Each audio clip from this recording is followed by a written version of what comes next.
Hi there everybody, welcome to another video. On today's video I have this Mini Countryman 2016, the 1.6 petrol automatic. I'm going to be changing the engine oil and the oil filter. Going to top up some screen wash fluid and also going to check the coolant level and percentage of antifreeze in this car. So I've got some 5W30 oil here I'm going to be using in the car. This engine takes 4.2 liters of oil. So I've got the A3, B3, A3, B4 for petrol engines, and I have my air filter here, my oil filter here, the Malay one OX 339-2D, and I've also got the screen wash fluid here. So I've got usually I buy the concentrated one and I mix it myself, so ready to pour in there. And I've got this little gadget here to check the coolant, the percentage of coolant in the car. So we're going to start by topping up some screen wash fluid. Screen wash fluid goes here in this little tank there, where you have that blue cover. I'm going to try to get it in there without spilling it all over the place.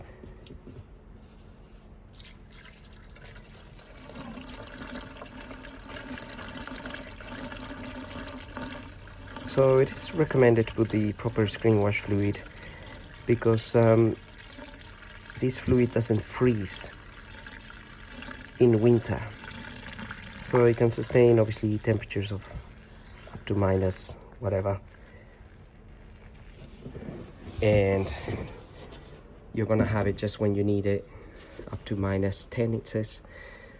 If you put only water in there, during summer you might be okay, but during winter, if you've forgotten and the temperatures get to freezing, the liquid in there will freeze, and it can also expand and crack your tank, but also you're not going to get any fluid coming out to clean your windscreen when you need it most. And so it is recommended to always just top up, summer or winter, the proper fluid. Obviously this fluid also is good for cleaning the windscreen. So if you only have water there, or you mix it with some washing up liquid, either it becomes really foamy or the water doesn't really clean properly. So moving on from that, we're going to move on to the coolant tank is here, and this car is being running, so it's a little bit hot. And if you are going to open this ever when the engine is hot, just do it very carefully and slowly to release any pressure. I usually undo it while pressing it in as well, just to be extra cautious, but I would recommend opening this only when the car is cold.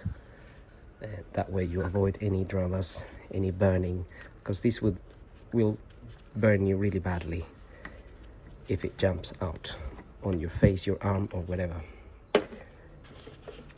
So coolant, you can see the coolant in this tank is right up to this line, and you have two arrows here. This arrow here, so this is like the minimum, and up here would be like the maximum levels. So we want to be up here. Obviously if you are down here, you want to top it up a little bit. Even if you're down here, sometimes in the minis you'll find it down here, you want to top it up. If you found that there's no coolant in this tank at all, the tank will look like this, just clear white, and then you need to be concerned that there might be a leak somewhere, so you want to start looking for leaks. In this case scenario, coolant is fine. Now we're going to check it with this little gadget. Now it's showing me about minus 30 there. So also you can see in the gadget the color of the coolant is about green. Looks green, looks clean, and no contaminated. So minus 30, it means the temperature outside will have to be minus 30 in order for that liquid to freeze. So similar idea to the screen wash fluid. You don't just want to have water in there, because if it freezes, it can damage your engine and whatnot. However, obviously, if you're in the North Pole and it's minus 50 degrees, you're gonna need more coolant than this. This is up to minus 30. And if you're, again, in a very hot country, you may need less percentage of antifreeze because it's very hot and it will never freeze, but you still need the antifreeze because it's got agents to protect the engine from corrosion. So either way, you need some percentage of coolant. Right, having said that, we're gonna move on to the oil and the oil filter. In this car, our oil filter housing is just sitting here. We're going to open this oil filler cap. I'm just gonna leave it sitting there, like so, and pull the dipstick open. This allows a little bit of air into the system while we drain the oil from underneath, but we're going to remove that as well. Okay, our oil filter housing is just down there, and we're gonna use a 27 mil socket to take that out.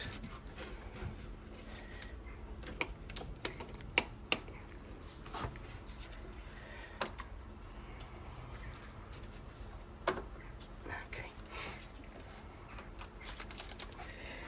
that is sitting on top of the filter.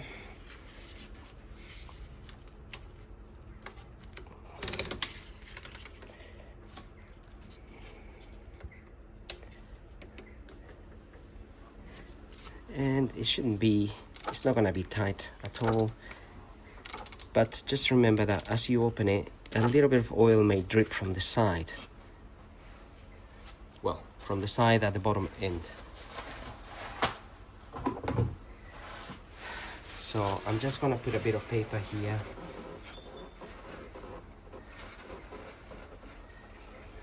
I always get a little bit of oil dripping from there. Whatever oil is in that housing anyway is technically, once you take this out and let some air into it, it drips down to the sump.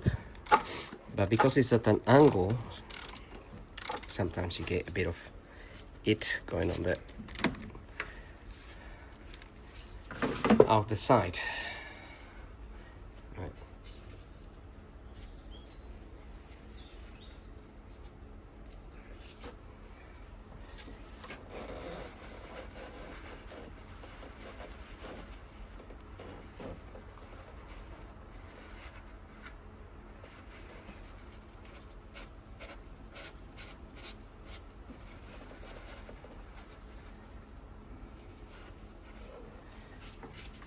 Okay.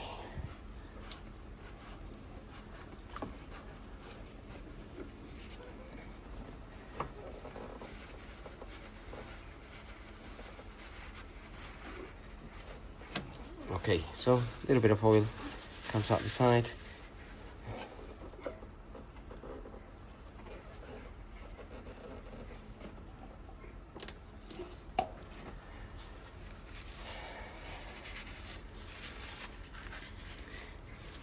So if you want to avoid some of it going down into the sort of on top of the transmission there, then you can use a bit of paper.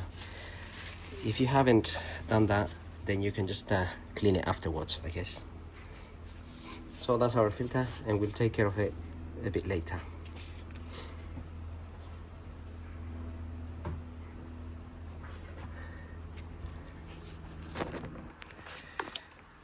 Now we're gonna get the car up and we can drain the oil. Right, looking at the car from underneath, we have two 10 mil bolts that we need to remove to take this cover out, and then we just need to undo all these Phillips screws here, which I've already undone most of them. They just follow them around, and the two 10 mils will be one there, another one here, which again I've already removed one, and this is the other one.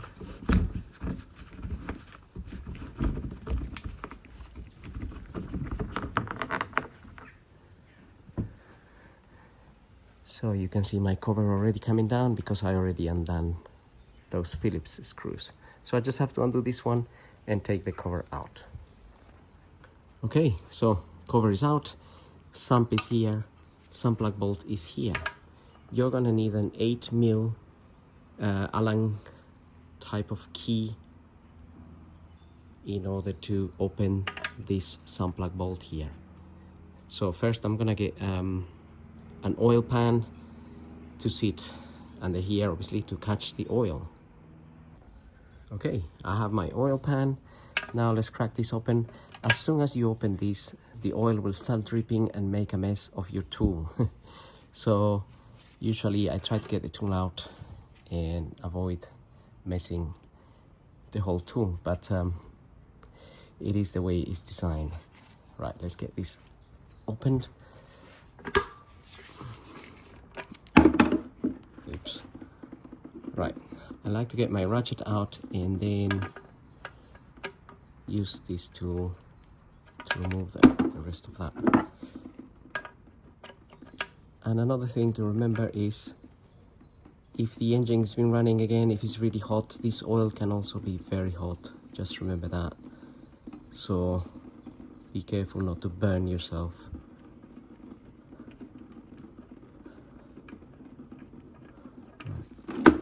Okay, that's out. Now we're gonna let that drain. We're gonna clean this and then we can prepare our filter.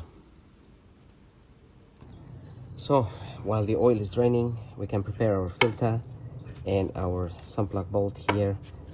That's the old washer there. Gonna put a new washer in there. If for any reason you haven't got a new washer, and if you inspect the old one, to be honest, if it doesn't look too squashed or too bad, you can reuse it. I have reused them in the past and it hasn't been an issue, to be honest. They haven't leaked at all. So but anyway, I have a new one in this case, and there's a new one.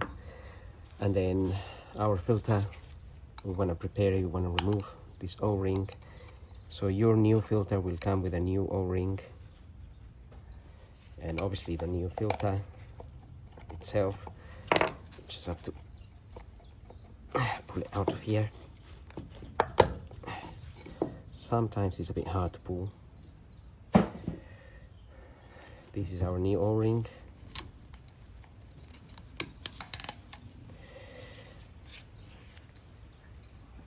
And I am going to put a little bit of multi-purpose grease around this O-ring. I always do that with all my filters, with all my O-rings. And then we have our new filter, and just push it back in there. So that is ready to go back in, and that is ready to go back as well. Okay, this has been dripping for a while. Now I'm gonna fit the sump plug bolt back on.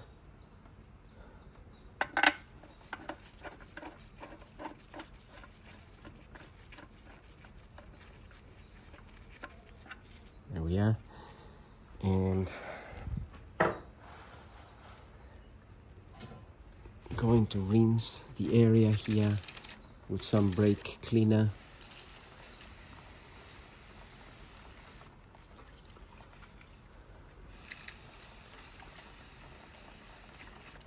And also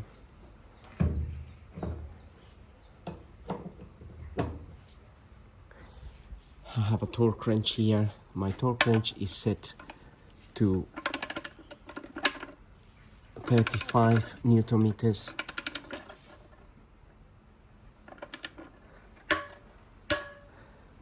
So that is 35 Newton meters there. If you have a torque wrench, use it. If you don't have one and you're going to service your car for the first time, it may be a good idea to have one to avoid damaging anything. You don't want to damage, you don't want to over tighten that and cross thread it or damage your sump or whatever. Otherwise your job becomes a nightmare. So I don't normally use a torque wrench, but I have been using it to make my videos, just to show good practice basically. But it is a good idea to use a torque wrench for tightening these things and avoid damage. So now I'm gonna rinse that again one more time and then fit the cover here, lower the car, and we can put our new filter and oil in it. Okay, it's time to get our filter back on. So we already know where it goes. Just goes in there. Oops. So what I wanted to show you is to make sure you put it in by hand first and screw it in there by hand as much as you can. That way you know it's going in the correct sense and you're not gonna be cross-threading it at all. So it's just sitting there. So I got it in there as much as I can by hand. Now it's hit where the O-ring is, so obviously it's a little bit harder to do it by hand. And now we need our tool. And on that cover, I didn't show you, but if you have a look on the cover of this plastic cover, it tells you how much you can tighten these to. So it says 25 Newton meters. So you can use your torque wrench and tighten that up to 25 Newton meters. It's actually written there. You may be able to see it from here. Just there, 25. So again, not a lot of force.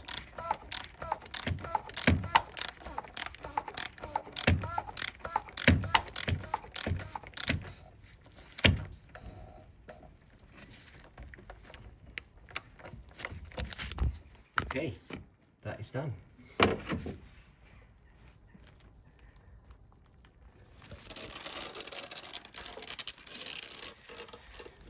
So now what is left to do is to top up some oil.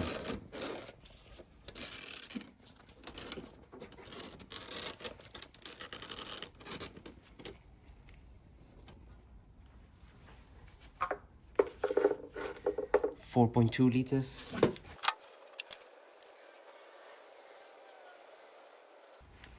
Okay, I have my 4.2 liters. We can check our dipstick as well. So let me just clean this dipstick. I'm just going to rinse it a little bit with some brake cleaner.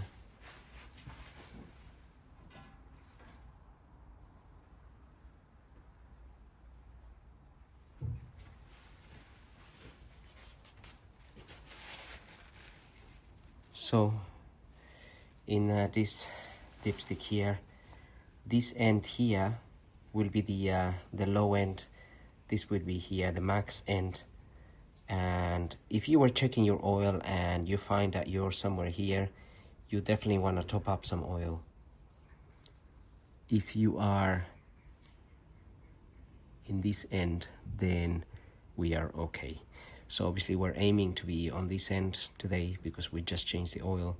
And now when I check my oil, it's probably going to be a little bit over the max. So this will be the max area here. It might be up to here. And that is because after you run the engine, some of the oil will go into the oil filter housing and it will stay there. And if you check it again, you will see it goes down.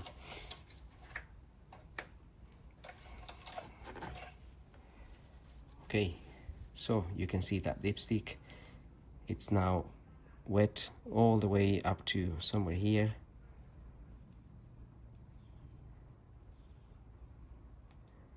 And that is normal.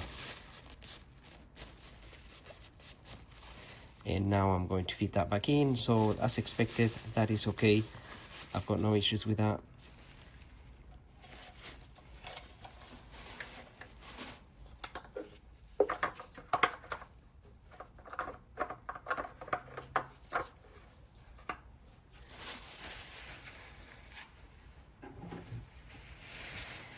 So put that back on and now we can start the car.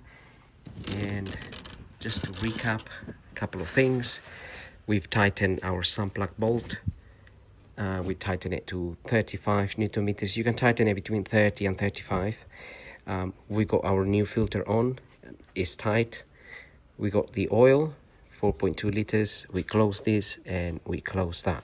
So now we can be sure to get the engine going. And I usually like to come here when I start the car and make sure there's no oil pressure lights or anything like that coming on.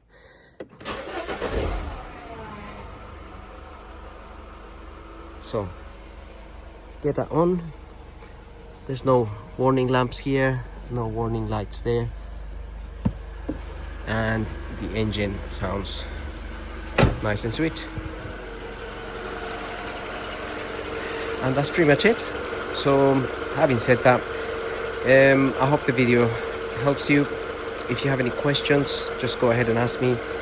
If I can answer, then I will, of course. But otherwise, don't forget to like, follow, subscribe, and we'll see you all in the next video. So thank you for watching.